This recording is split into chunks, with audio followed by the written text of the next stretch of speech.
Bonjour à tous et à toutes, bienvenue sur le podcast Mama Librée, un podcast qui vous inspire et vous informe sur le sujet de la naissance et vous redonne votre pouvoir, votre liberté, de la conception au postpartum.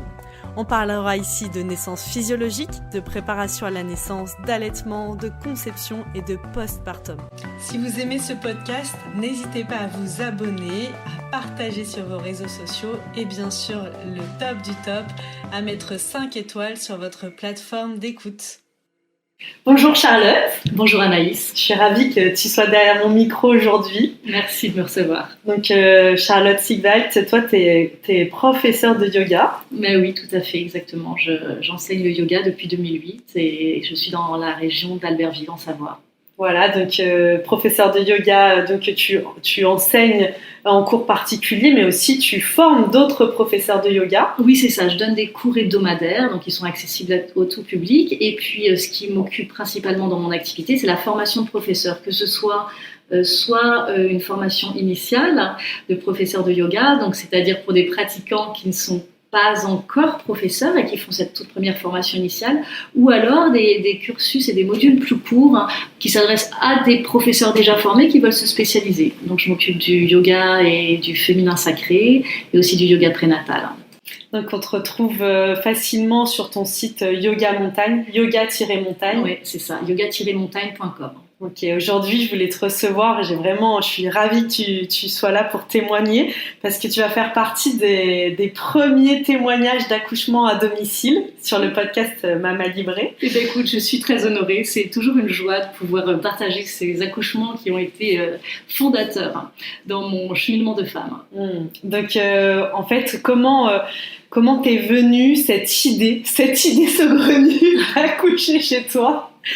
Quelle drôle d'idée, comme tu dis. Effectivement, quelle drôle d'idée. C'est le retour qu'on peut entendre très facilement et aisément de tout un entourage quand on commence à partager cette envie d'accoucher chez soi. Quelle drôle d'idée.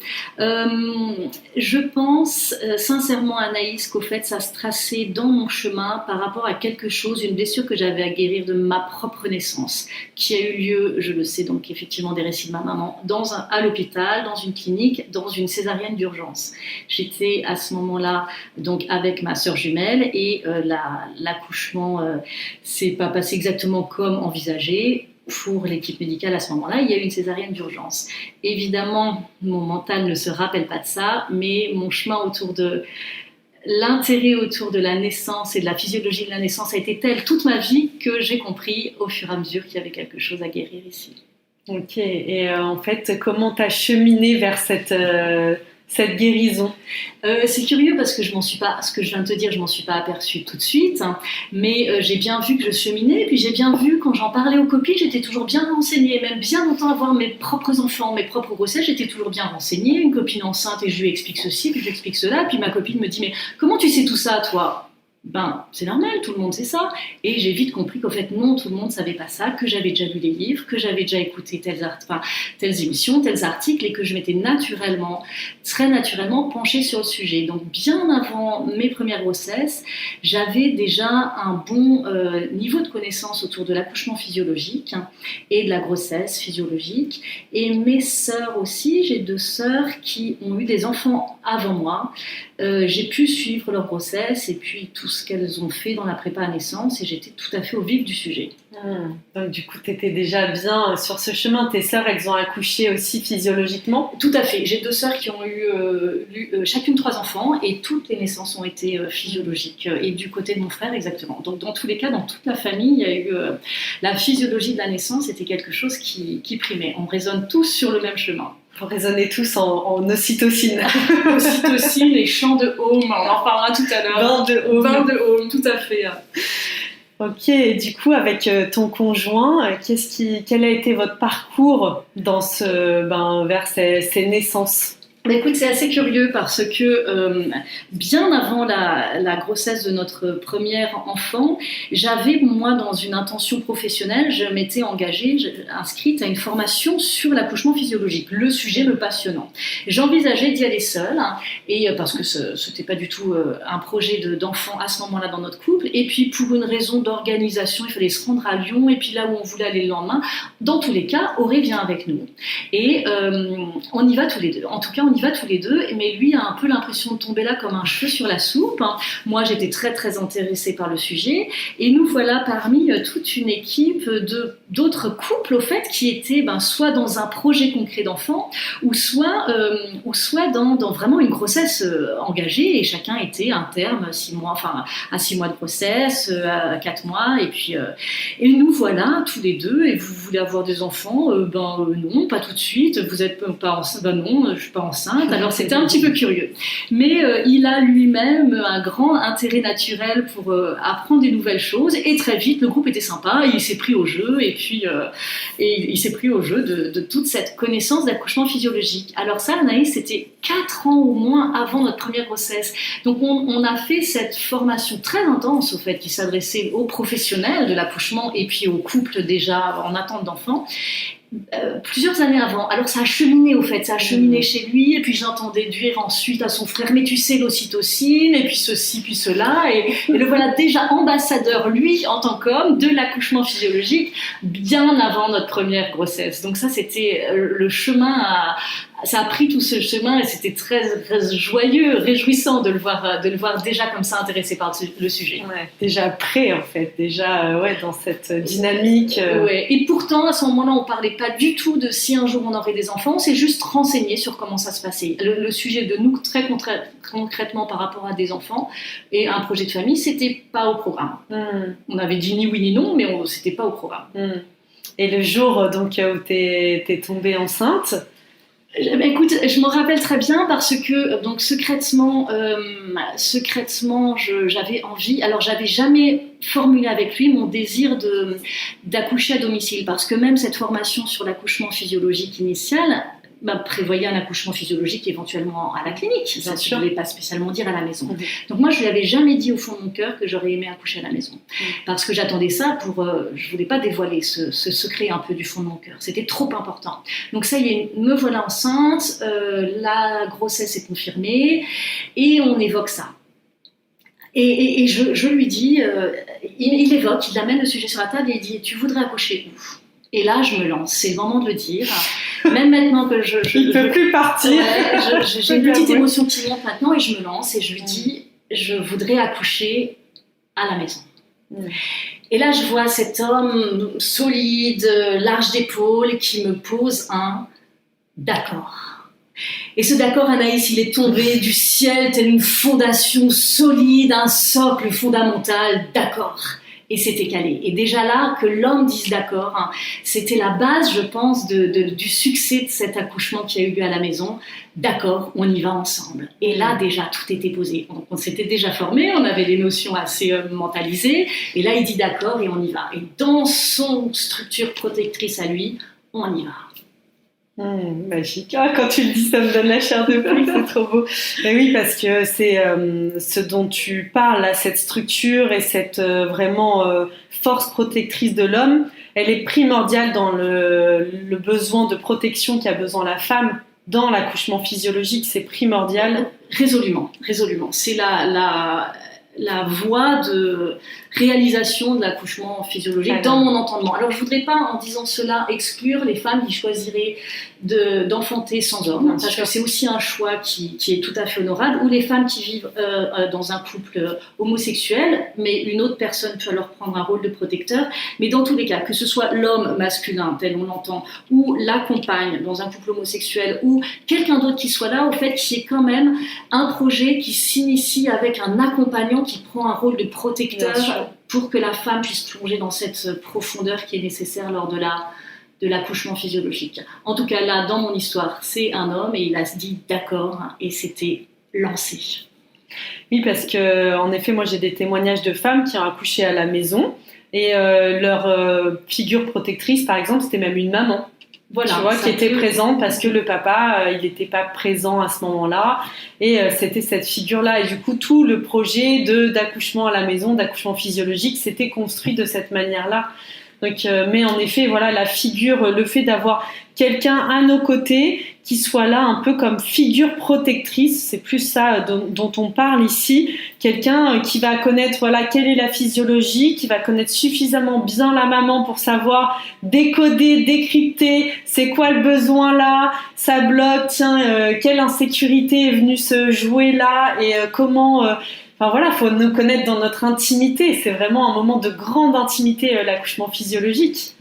Oui, absolument, c'est ça. Quelqu'un qui puisse être dans la connaissance de la femme, dans cet accompagnement. Et donc, ça pourrait aussi être une doula, voilà, une sœur, une maman, la compagne, une personne en tout cas ressource qui soit vraiment là dans ce rôle de protecteur. Alors moi effectivement si tu es d'accord Anaïs dans cette interview je vais parler d'Auré parce que c'est lui qui était là et c'était un homme et c'était mon homme à ce moment-là et qu'il est toujours mais ça peut en tout cas ce rôle qu'il a pris peut être tenu par une autre figure. Bien sûr. Et une fois que donc ce grand accord qu'il t'a verbalisé, comment ça s'est... Qu'est-ce que vous avez entamé comme chemin à partir de ce moment-là? Alors, c'était assez... donc, cette formation qu'on avait fait avec cette formatrice exceptionnelle 4 ans auparavant, on a commencé par la refaire. Et cette fois-ci, à se renseigner sur les prochaines dates. Et donc, au courant de la grossesse, on l'a refaite. Donc là, on a revu toutes ces notions. À ce moment-là, on le faisait sous 2 jours et non plus sous 1 jour. C'était très dense sous 1 jour, 2 jours complets. Et puis là, effectivement, il y avait une grossesse. Donc, on était vraiment très, très dans le concret. Donc, 2e fois, on reprend cette formation. Et puis ensuite, très bien, accouchement à domicile, il faudrait peut-être une sage-femme. Ah oui, ok. Je demande à une amie. Un petit texto, tu n'aurais pas une adresse et elle me dit ah mais si dans ton coin regarde, demande à un tel, je passe un coup de fil, c'était réglé. Et ensuite j'ai réalisé que c'était hyper rare les sages-femmes qui font l'accouchement à domicile et au fait il y en a une dans mon périmètre qui s'est avérée être d'une inspiration extraordinaire et on l'a trouvée fastoche et j'ai ensuite compris qu'il y avait des couples, des familles qui cherchaient des accoucheuses à domicile et qui n'en trouvaient pas parce que dans leur région il n'y en avait pas. Donc je me suis dit nous c'était quand même sur notre chemin parce qu'elle habite à 25 km de chez nous et c'était complètement facile. Un coup de fil, 2 coups de fil, c'était réglé, merci, c'était calé. Alors elle a été aussi contente de nous trouver, elle nous l'a dit après mais elle a vu que du coup Auré et moi on était déjà dans notre verticalité. On était, avec ces formations, on savait ce qu'on voulait, quoi.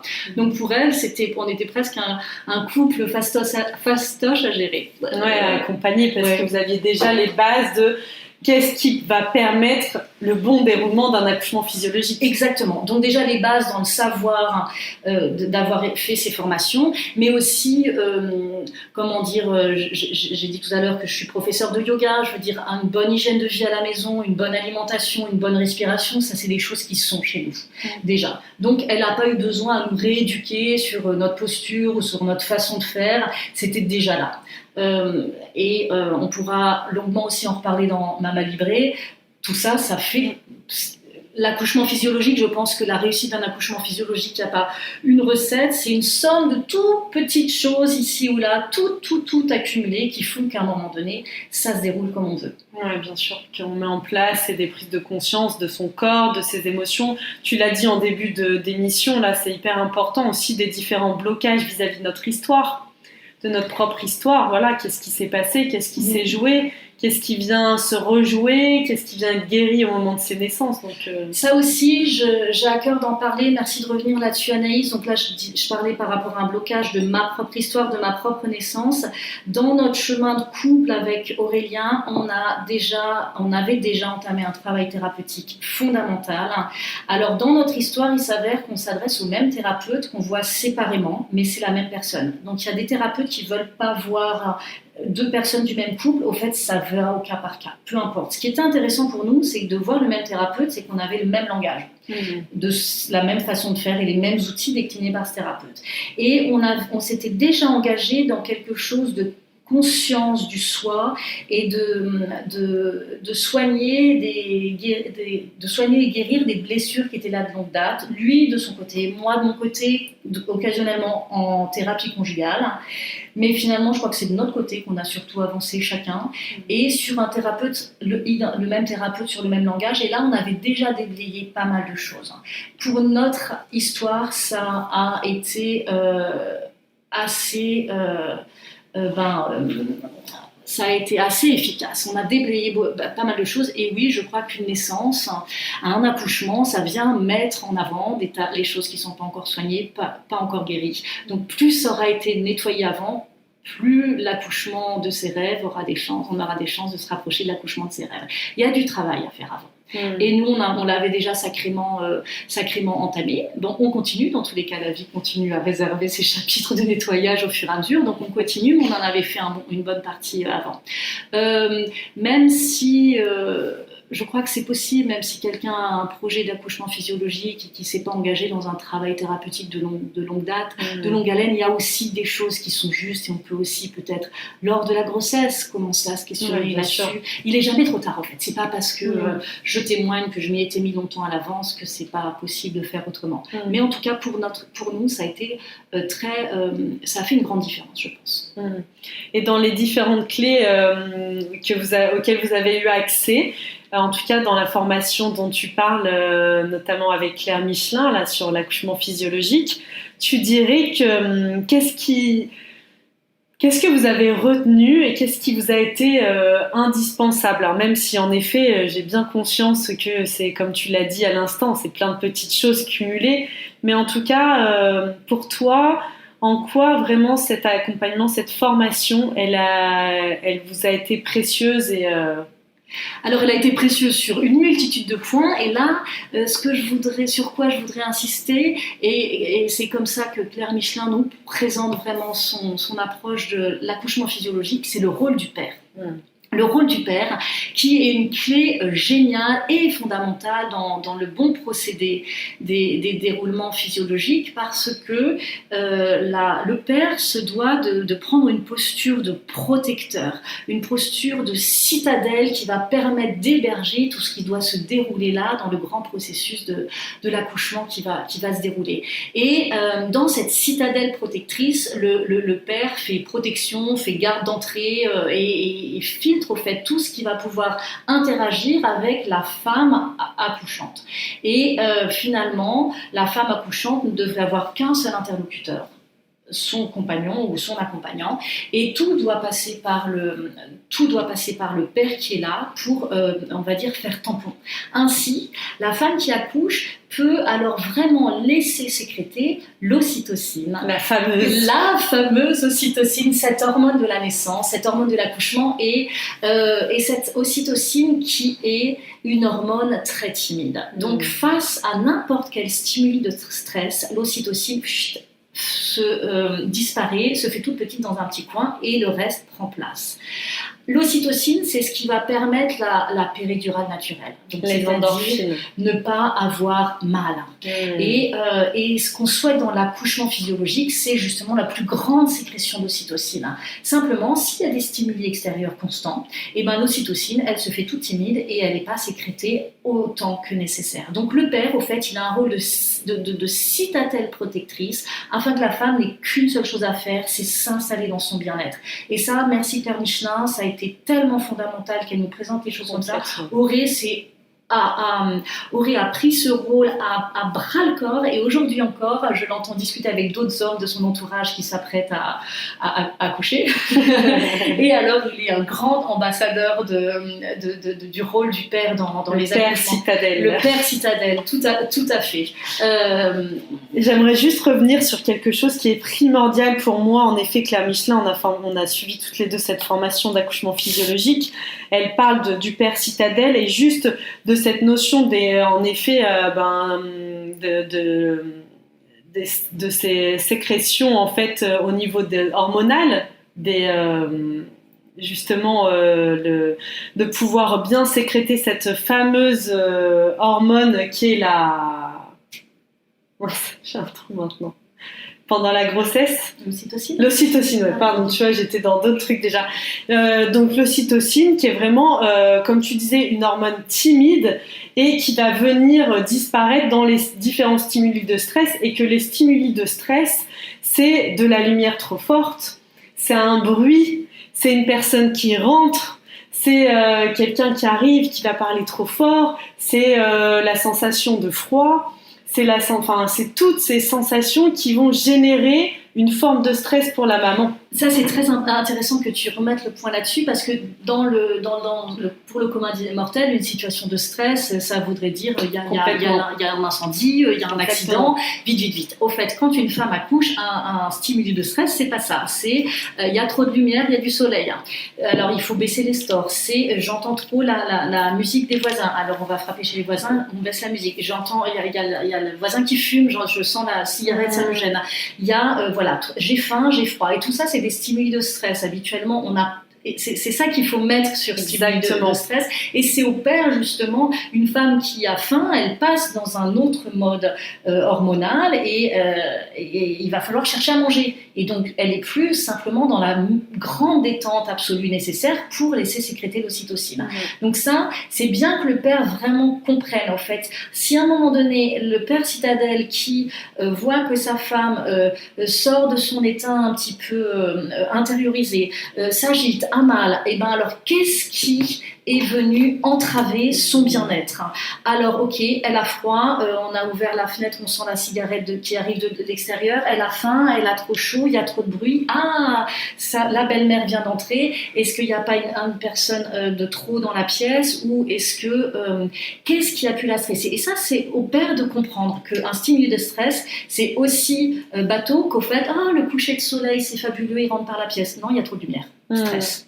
Et un coucher de soleil, ça ne fait pas stresser? Ben si, là, dans ce cas-là, ça peut être un stimulus. Et ça, c'est important, justement, donc, pour le père, de vraiment avoir ce décodage, donc déjà d'avoir la connaissance de ça, de revenir sur ces stimuli de stress, et dans la connaissance de ça, de savoir quels signaux vont le mettre en alerte de « Ah, là, ma femme, elle rentre, il y a quelque chose qui la stresse. » Et en effet, tu l'as très bien dit, ce qui nous fait sortir de ce côté, de ce bain hormonal d'ocytocine qui nous met dans un état de relaxation, de bien-être et du coup de non-douleur, la première chose qui doit alerter le papa, c'est quand la femme entre dans la douleur. Oui, si d'un coup elle est mal et elle ouvre les yeux et elle s'agite, elle bouge dans un sens et dans l'autre, elle se plaint, eh ben ok, il y a quelque chose alors qui a généré du stress, l'ocytocine s'effet moindre et la douleur apparaît. Ok, donc là il faut pas, pour que le papa à ce moment-là, il faut pas qu'il cherche à diminuer la douleur, il faut qu'il cherche à réfavoriser l'ocytocine. Et c'est l'ocytocine qui va se charger de diminuer les sensations dites douloureuses. Et oui, exactement, comme là, j'en profite, tu vois, tu disais, je me souviens bien, Claire Michelin nous dit, donc à un moment, il y a tellement d'ocytocine, notamment au niveau du cerveau, donc l'objectif, c'est vraiment de sécréter de plus en plus d'ocytocine. Plus on en sécrète, à un moment, il y a une telle charge d'ocytocine que le cerveau va commencer à créer de l'endorphine. Oui. Et là, on est dans la péridurale naturelle. Oui, cette fameuse endorphine qui va faire que, en fait, on n'a plus la sensation physique de trop... Enfin, voilà, c'est notre péridurale naturelle, c'est plus trop fort. Et aussi qui fait... Je me souviens, elle a dit quelque chose qui m'a beaucoup parlé. Et je me suis dit, mais c'est ça. C'est pour ça qu'on se dit pourquoi les autres femmes ne nous racontent pas. Tu vois, c'est cette hormone, en fait, l'endorphine qui fait qu'on devient un peu amnésique après une naissance. On oublie. Et en fait, une femme qui n'est pas capable de raconter son accouchement, quelque part, on peut se dire qu'elle est venue toucher sa physiologie parce que cette hormone permet d'oublier. Et donc, si quelqu'un qui dit « Ah, je me rappelle très bien, à 14h30, on est arrivé là, à 15h, la sage-femme brune, blonde, les cheveux longs, avec le petit bracelet bleu, était là. » C'est trop détail, en fait. Quelqu'un qui se rappelle de tout ça, et en fait, n'était pas dans sa physiologie. La physiologie pleinement plongée dans les hormones, on se rappelle vaguement qu'il y avait qui était là. Oui, c'est vrai, qui était là, exactement. Et on n'est pas capable de raconter. Ça entretient ce mythe de mais pourquoi les femmes racontent pas leurs accouchements? C'est vrai. Parce que si tout se passe bien, on s'en rappelle pas très bien. Et on en refait après. Et alors on refait un enfant. Effectivement. Super, merci Charlotte. Écoute, donc raconte-nous alors comment ça s'est passé pour vous deux, vous trois du coup, la naissance de ta petite Agathe. Donc on était chez nous et puis nous avions la veille au soir, c'était un mardi soir, prévu d'aller à la séance prévue, programmée de chant prénatal auprès de notre sage-femme. Et le mardi midi, je commence à avoir des contractions. Et je me dis, l'une ou l'autre, très espacée, je me dis, peut-être que ce soir, on n'ira pas au chant prénatal. J'informerai, ok, il y a ça, petit texto à la sage-femme, il y a ça, on sera peut-être pas là ce soir. Et puis finalement, en fin d'après-midi, ça se calme. Nos amis avec qui on covoiturait, eux aussi attendant un enfant, venez quand même à la maison, ok, ça s'est calmé, on y va. Et puis, comme c'était un couple avec qui on allait au chant prénatal, eh bien, en fait, on avait fait ça avec eux, chanter des hymnes avec eux. Et donc, on covoiture, et moi, dans la voiture, alors comme ça, je discute comme si je discute avec toi, comme ça, Anaïs, je discute avec l'équipe dans la voiture, et puis d'un coup, d'un seul, je fais, attends, ok, c'est bon. Et la contraction était passée. Alors, je fais ça une fois, deux fois, et puis notre ami Jonathan, la troisième fois où je fais ça, il chante. Et toute la voiture est s'y met. Alors, formidable, on a commencé comme ça à chanter des hymnes. Alors, on fait notre soirée chant prénatal, on rentre à la maison avec eux, puisqu'ils étaient à la maison, vous voudrez bien dîner avec nous, la soupe est prête, et ils restent avec nous, et puis à chaque fois que j'ai une contraction, mais tout le monde se met à chanter. Alors, c'était fabuleux parce que ça nous a initiés dans le chant prénatal. Et ils sont partis. On a débarrassé, et là, je me suis mis dans ma bulle. On a installé un matelas au milieu du salon, entre les deux canapés, et puis je me suis mis dans ma bulle là, j'ai fermé les yeux. J'ai mis aussi la playlist de Infinity Home, donc dans tous les cas, il y avait un home qui bouclait en boucle, en fond sonore, et là, je suis rentrée dans ma bulle, il était à peu près minuit. Et j'ai continué à chanter des hymnes sur toutes les contractions. Et on a dû s'endormir. Auré a dormi un petit moment, quelques heures. Moi, je m'endormais entre les contractions. Et puis, c'est resté comme ça, au fait, la nuit et la matinée. On a continué comme ça. Ensuite, effectivement, je fais partie de ces femmes qui ne se rappellent pas très bien comment s'est déroulée la journée. Globalement, j'ai passé pas mal de temps dans la journée sur ce canapé et j'utilisais le bol tibétain. Alors, j'ai eu la chance d'avoir l'usage d'un bol tibétain énorme, mais aussi gros que la Coupe Davis, et avec une vibration profonde et sonore et grave, et qui a été d'une très très grande aide entre les chants de home et le bol tibétain. Donc j'étais avec ces outils qui étaient des très très bons alliés. Et tu l'utilisais à quel moment ? Au moment des contractions. Je faisais résonner le bol, je tapais sur le bol. Je ne pouvais pas le faire chanter comme quand on fait passer la maillotche parce que c'était trop fin. J'avais besoin de quand même quelque chose de plus concret, donc je tapais la maillotche sur le bol et je le faisais résonner et je chantais mon home avec ça. Et Auré me massait le bas du dos au creux des reins, et je ne savais pas qu'on allait faire ça avant, mais dans l'instant, c'est ce qui me paraissait raisonnable. J'ai pris sa main et je lui ai dit, tu masses le creux des reins de haut en bas. Avec une petite lotion d'huile essentielle, une synergie d'huile essentielle qui s'appelle Accouchement harmonieux chez Pranarome. Ça a été un très très très bon outil. Et je le mettais aussi un peu au creux des poignets pour ressentir ça, et lui il me massait au creux des reins. Donc j'ai eu beaucoup besoin d'un massage ferme et masculin du creux des reins. Et puis la journée s'est passée comme ça. Alors j'ai décliné différents outils. Je ne sais pas si tu veux qu'on en parle autour du yoga et de la visualisation.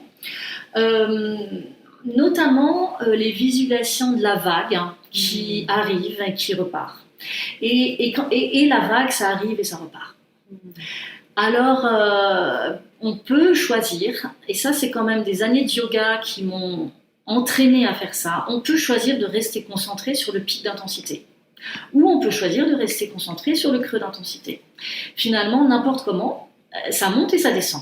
Qu'on le veuille ou non, c'est la loi de la nature, c'est la vie, ça monte et ça descend. Les sensations, elles montent, elles repartent. Et voilà, elles arrivent, elles prennent un pic et elles redescendent et elles disparaissent. Effectivement, il arrive que ces pics soient assez rapprochés, je ne le nie pas, mais n'empêche qu'il y aura toujours un creux. Et ça, avec un entraînement à l'avance, sur quoi est-ce que je me concentre ? Je me concentre sur les creux des vagues, ou quand ça repart.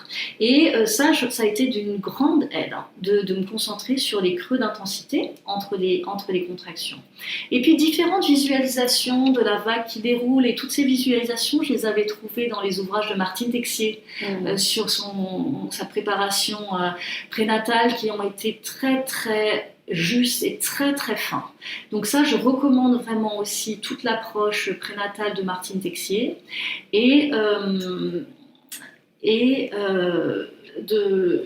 d'imaginer les intensités qui redescendent, et elles reviennent, et je sais qu'elles redescendent, et je me concentre sur les creux des vagues. toutes les préparations à la naissance parlent de bouger dans l'accouchement, de bouger, de mettre son corps en mouvement, et moi aussi, je prône ce message. Cependant, Anaïs, dans mon expérience, j'étais quand même bien collée par terre. J'étais collée sur mon matelas et j'arrivais pas bien à bouger. Alors mon petit mental me racontait sa chansonnette, mais alors comment ça, tu bouges pas, il y en a qui dansent, et ça a été difficile pour moi de bouger. Alors ce que j'ai fait, c'est que j'ai imaginé que je bougeais. Et j'ai imaginé que je dansais, et j'ai imaginé que je montais les escaliers, et je sais la force de la visualisation sur le corps pour laisser bouger à l'intérieur de moi tous les os du bassin, parce que pourquoi on veut bouger, c'est pour mettre tous ces os du bassin en mouvement, pour que le bébé puisse se glisser, se faufiler au milieu de tout ça, et qu'il ne se retrouve pas buté. Si le bébé bute quelque part dans le bassin, le mouvement l'aide à se faufiler. Alors j'ai visualisé un mouvement, et je pense que ça a été très efficace de visualiser tout ça. Et puis Auré était toujours en contact avec la sage-femme, mais nous il lui faisait un petit état des lieux régulier, puis nous assez ancrés dans notre champ prénatal, il lui disait oui ça va, elle gère, donc elle était chez elle, pas inquiète. Donc la journée s'est passée comme ça,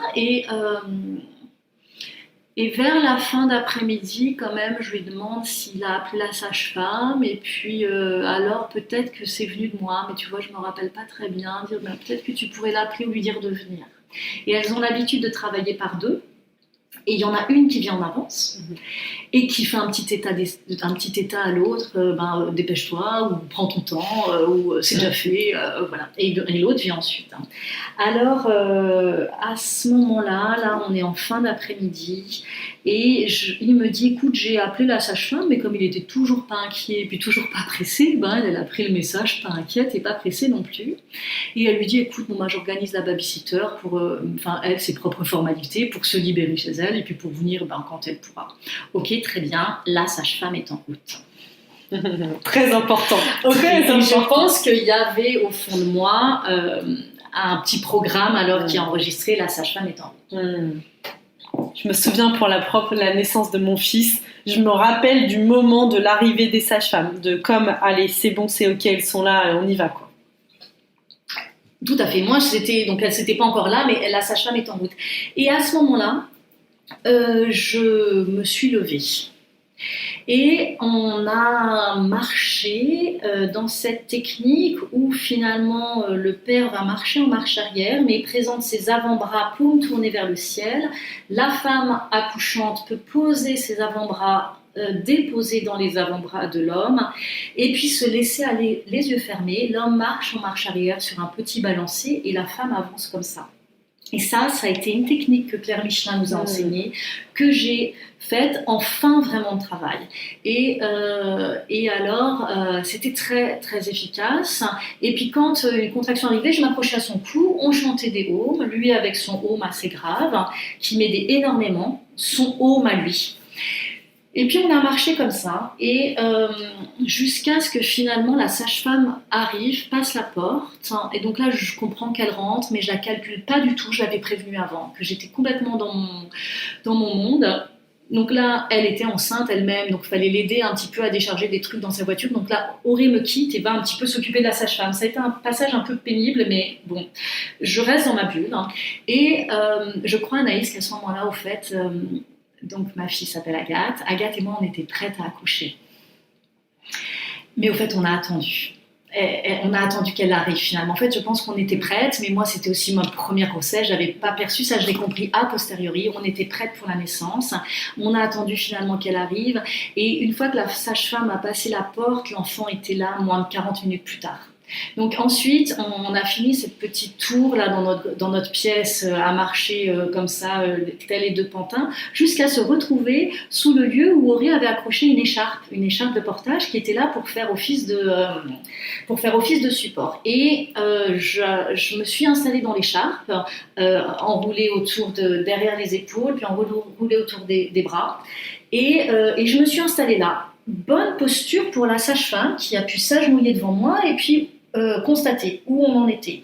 Alors elle a commencé par sortir son stéthoscope pour écouter le cœur du bébé, mais là elle n'avait pas encore regardé entre mes jambes, elle était juste dans son écoute, dans l'oreille, donc elle écoute, le cœur du bébé c'est bon, ok check, le cœur du bébé c'est bon, puis là c'est un petit peu comme si elle ouvrait les yeux, puis en fait la tête est là. Et moi-même dans une sorte de pudeur, j'ai pas osé aller ne serait-ce que toucher avec ma main dans mon intimité, parce que si à ce moment-là j'aurais senti au fait sa tête et puis les cheveux qui étaient déjà là, mais j'avais une timidité un peu sacrée qui m'a retenue, et donc je voulais même pas savoir est-ce qu'on y est, est-ce que c'est ça, est-ce que c'est pas ça. Je suis vraiment restée complètement dans mon bain de home. Ok, et là quand elle a dit la tête est là, ah oui en fait effectivement la tête est là, j'attendais un petit peu qu'elle regarde, mais j'osais pas trop, et là elle a dit la tête est là, elle a envoyé un texto à l'autre sage-femme en disant c'est plus la peine de te presser, finalement prends ton temps. Et puis là une fois que là elle a passé la seconde, parce qu'il lui fallait encore une bassine, un truc, un machin, je sais plus quoi finalement. Elle a passé la seconde, donc là j'ai encore un petit passage, ok, j'attends qu'elle se cale, la sage-femme, et donc je suis suspendue dans l'écharpe, dans la verticalité, Auré derrière moi, il me soutient, finalement il passe ses bras autour de mon torse, il me soutient là, il chante des hauts dans mon oreille, je suis dans la verticalité, et puis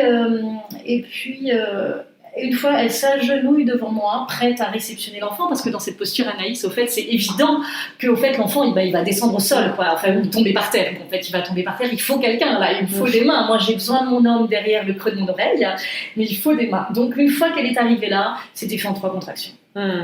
C'était fait en 3 contractions, l'enfant était là. Est-ce que tu as souvenir de comment c'était ces contractions? Tu vois, toutes les femmes, on a en nous cette image de on doit nous dire quand il faut pousser, et il y a c'est génial, aujourd'hui je vois plein de comptes Instagram et tout qui disent ne poussez plus mesdames, stop, c'est fini en fait. Et quand on est dans la physiologie, mais personne nous dit quand on pousse, enfin, c'est quelque chose c'est un réflexe auquel on ne peut pas, on peut rien y faire en fait. Tout à fait, je te remercie de poser cette question parce que c'est quelque chose complètement évident. J'ai la chance d'avoir été formée et par Claire Michelin et par ma sage-femme Sandrine Fiandino, et qui travaille en physiologie et qui a absolument pas de poussée volontaire dans aucune de ses approches, sauf dans certains cas d'urgence où là il faudrait pas traîner, et là on pourrait éventuellement dire et ben là ce sera au prix des abdominaux et du périnée de la dame, mais au fait là tant pis pour votre périnée, allez-y. Sinon si on est complètement dans la physiologie, il n'y a pas à forcer une poussée avec la force abdominale,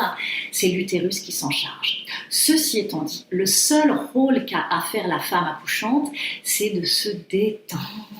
De se détendre. Alors ça tombe bien, ça fait des heures que je chante des haumes, que je me détends, et alors là, je me détends et je visualise dans l'ouverture des portes du bas, dans l'ouverture du périnée, dans la détente du périnée.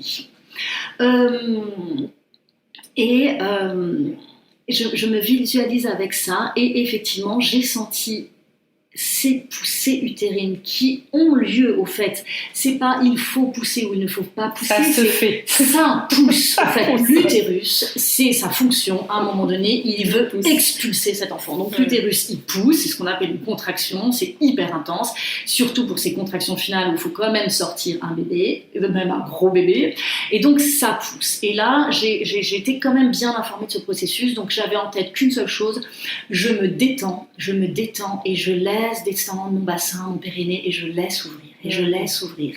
Et un des outils hyper importants qu'il faut comprendre, c'est le lien qu'il y a entre la bouche et le périnée. Et c'est que si la bouche est crispée, le périnée sera crispé. C'est mécanique, c'est la loi de la nature, c'est comme ça. Pour détendre le périnée, alors là c'est bien le sujet parce qu'on veut que l'enfant passe par là. Pour détendre le périnée, Anaïs, il faut ouvrir la bouche, grand ouvrir la bouche. D'où les haumes. Voilà, d'où les haumes, mais bon, aussi j'avais vraiment ouvrir la bouche avec la mâchoire inférieure qui descend. Donc là j'ai vraiment cette mâchoire qui descend, je relâche ma mâchoire, et si on a encore des doutes, on peut s'imaginer aussi par exemple si on veut imaginer une sexualité généreuse et très ouverte, et ça commence pas par un petit bisou du bout des lèvres un peu pincé. Ben non, ça présage pas une sexualité très généreuse et très ouverte. C'est un gros bisou avec la langue et une bouche grande ouverte, et là ça peut présager de quelque chose. Et dans ces cas-là, par rapport à la sexualité, tout le monde dit ah ben oui, effectivement, quand on fait un petit bisou les lèvres pincées, pincé, c'est pincé, c'est fermé aussi en bas. Un grand bisou, la bouche ouverte, ça ouvre en bas. Alors c'est pareil pour l'accouchement. Quand on veut ouvrir en bas, il faut ouvrir la bouche. Et donc là, sur ces phases d'expulsion, les seules choses que j'ai faites, Anaïs, c'est me détendre, c'est me relâcher et ouvrir la bouche en chantant des haumes. J'ai peut-être un peu perdu les pédales au niveau des haumes, mais comme on aurait été là et que lui gardait le pli, il gardait les haumes, c'est un peu comme si je surfais sur sa vague de haumes graves, qui était très bénéfique, pour vraiment descendre, les haumes qui font descendre dans le bassin et qui ramènent vers le bas. Alors je me suis concentrée sur ça, donc je ne pousse pas, ça pousse, je me détends, j'ouvre la bouche. Et je visualise que ça s'ouvre en bas, je visualise aussi, on pourra peut-être en parler aussi une autre fois, toute la connexion avec l'enfant et le chemin de l'enfant qui, alors que la femme accouche, l'enfant naît, deux processus intimement liés qui se passent en même temps dans la zone de temps, mais deux processus distincts, donc se ramener dans, là on y est, là pour la naissance de l'enfant, c'est maintenant, se connecter à cet instant-là, et puis dans ma profonde détente, me relâcher et l'enfant est venu, alors une poussée pour la tête, puis un temps entre contractions et la prochaine contraction pour le reste du corps. Alors on m'avait dit aussi dans les récits de la naissance, tu verras une fois que la tête est passée, après le reste du corps, flouf, c'est bon. J'avais retenu ça. Bon, pour ce bébé qui n'était pas petit, j'ai bien senti une épaule, oui, ok, deux épaules, oui, très bien, le corps, là, c'est bon, c'est passé. Ça m'a fait un peu quand même cet effet-là. Je l'ai bien senti passer dans sa longueur et l'histoire nous a dit plus tard que c'était un bébé de 4,2 kg. Alors, ça, un des grands avantages, Anaïs, que j'ai eu pour le succès de cette naissance, de cet accouchement, c'est que je ne savais pas. On m'avait pas étiqueté vous attendez un gros bébé, madame.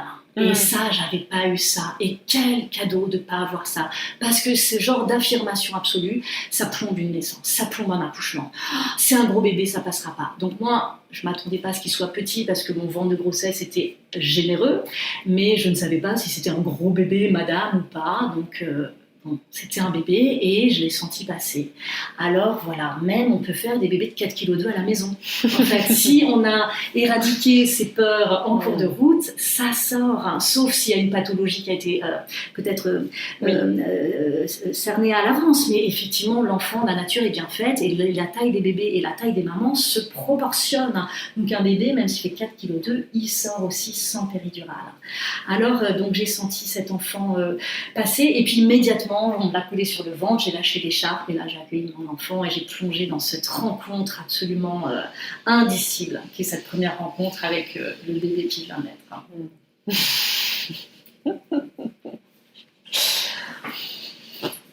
Bien, je te remercie pour ce témoignage qui est hyper émouvant. C'est toujours hyper émouvant, je trouve, les témoignages de naissance et de ce qui s'y passe et de l'intensité de la vie, et de cette magie et de cette puissance qui est en nous, en fait, qui sommeille en nous et qu'on ne pouvait pas soupçonner, je trouve, avant de vivre ça. Est-ce que tu avais imaginé que tu avais une telle force en toi ? Non. Bien sûr que non. Et ça, une femme qui s'installe dans sa physiologie, ça installe des femmes debout, des femmes dans la verticalité, des femmes qui sont debout sur leurs pieds. Et ça, c'est un cadeau qui est fabuleux. Et les femmes sont programmées pour ça.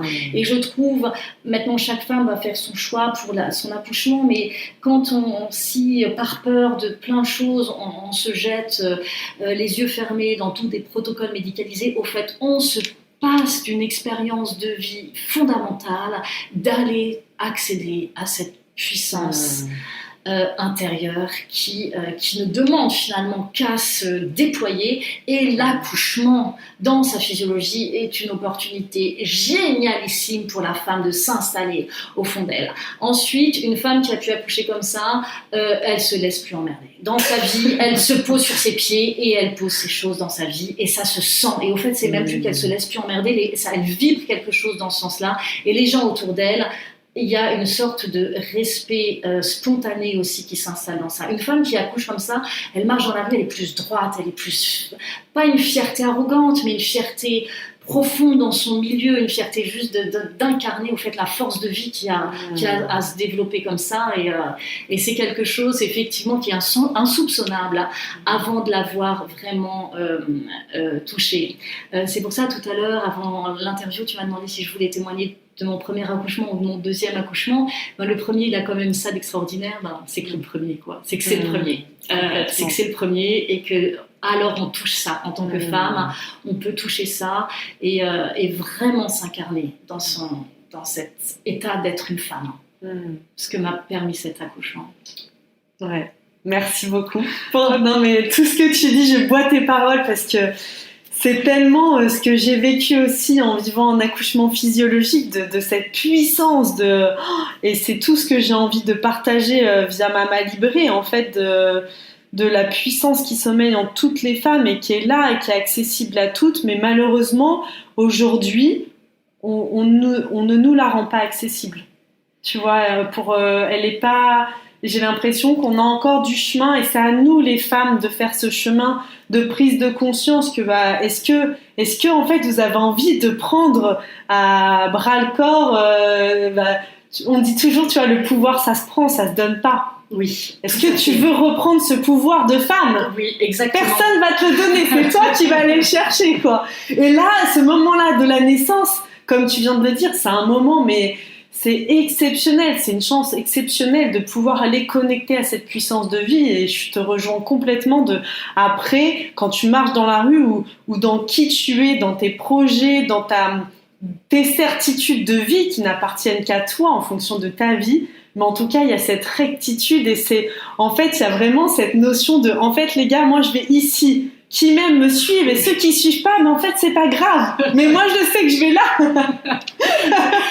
Tout à fait, et Anaïs, je suis très touchée quand je t'entends dire, mais ce pouvoir, il nous est pas vraiment accessible, il faut le prendre. Et au fait, si grâce à une plateforme comme Mama Libré, ça rend accessible ça, et j'ai une très grande reconnaissance du travail que tu as effectué pour la mise en œuvre de Mama Libré, parce que justement c'est ce que nous avons à faire, nous les femmes, c'est de dire, l'information elle est là, le pouvoir il est à portée de main, et c'est là, et à nous de le prendre. Et effectivement, les peurs sont un excellent outil de contrôle des masses. Alors on est biberonné par les peurs tout le temps. Alors peur, alors comment ça, la naissance, peur, il faut aller à la clinique, peur, et si ça se passait comme ci, ça se passait comme ça, tu n'y penses pas. Je rebondis sur, si je peux me permettre, un petit conseil pour les parents qui ont projet de faire un accouchement à domicile. Un des conseils qu'on nous avait donné et qui a été très très bénéfique, c'est, en tout cas pour le premier projet, après pour les enfants suivants c'est un peu différent, mais pour le premier, au fait, c'est de ne pas en parler. Autour de nous, on n'en a pas parlé. On n'a pas dit à tout notre entourage qu'on voulait faire un accouchement à domicile. Quand on nous demandait, vous avez prévu d'accoucher où ? On esquivait un peu le sujet, ou si quelqu'un disait, vous allez accoucher là-bas, à la clinique à côté de chez nous, oui, et puis hop, on esquivait le sujet. On en a parlé à quelques personnes très de confiance, très proches, ma sœur jumelle, mes deux sœurs étaient au courant, j'en ai pas parlé à ma mère, Auré n'en a pas parlé à sa mère, et ça a été fondamental, parce que ce qui se passe, Anaïs, c'est quand on en parle autour de soi. Chacun résonne dans ses propres blessures et dans ses propres peurs, et chacun va alors alimenter. Mais vous êtes sûr ? Mais est-ce que vous y avez bien pensé ? Mais vous savez pas qu'un tel a accouché, ça s'est mal passé, et s'il n'y avait pas eu l'hôpital, et l'enfant serait mort et la mère aussi. Et tout le monde, au fait, abonde dans des récits les plus catastrophiques les uns que les autres. Alors ça, c'est hyper néfaste pour un projet mené à bien, d'accouchement à domicile mené à bien. Un des conseils, c'est ne pas écouter les récits d'accouchement des autres. Il ne faut pas les écouter, au fait, parce que l'un ou l'autre, celui de sa sœur ou d'une amie chère qui s'est bien passé, alors ok, j'ai écouté l'un ou l'autre récit enjoué de naissance, merci, et ça suffit. Tous les autres récits, mais ça pour les femmes enceintes, en général, quand une femme enceinte, quand ça commence à se voir, ça fait un peu les abeilles sur le miel. Ah, et moi, ma grossesse, et moi, ma naissance. Alors là, il faut que la femme, déjà à ce moment-là, elle dise stop, ça suffit, je veux pas entendre ton récit d'accouchement, comment ça s'est mal passé, etc. Et puis ensuite, nous, dans notre famille, là, ensemble, dans notre couple, on a décidé de pas en parler. 2-3 personnes ressources, et c'est tout. Et sinon, pour les autres, on bottait en touche, et ça a été très très important, parce qu'ensuite, on n'a pas eu les peurs de tout le monde. Au deuxième accouchement, pour la deuxième grossesse, c'était un petit peu différent parce que là, tout notre entourage nous attendait au tournant. Il nous attendait au tournant, mais vu qu'on était fermement installés dans notre verticalité, ben là, humblement, chacun s'est retenu de ses commentaires et on s'est passé de commentaires aussi pour le deuxième accouchement. Mais au premier, on a tenu le secret. Donc ça, je voudrais pouvoir laisser ce petit tuyau hautement utile. Hautement utile. Merci pour tout ce que tu nous as partagé, Charlotte. C'était vraiment génial de partager ça avec toi. Je partage tellement tout ce que tu viens de dire, donc merci beaucoup. Merci Anaïs. Si tu es d'accord, j'aimerais aussi qu'on puisse continuer cet entretien autour de comment la femme s'installe dans sa souveraineté. Au-delà de la grossesse aussi, ça s'est impliqué aussi avant la grossesse dans comment s'installer dans sa contraception en couple, notamment par les techniques d'observation naturelle du cycle, et qui déjà là, au moment même de la conception, eh bien, il y a déjà une souveraineté individuelle de je suis acteur de ce qui se passe et il n'y a pas d'intervention extérieure.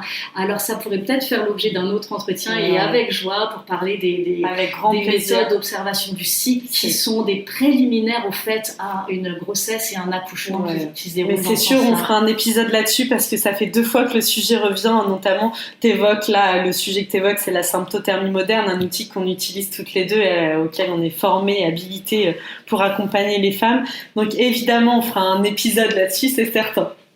Merci beaucoup. Avec grande joie. Merci Anaïs.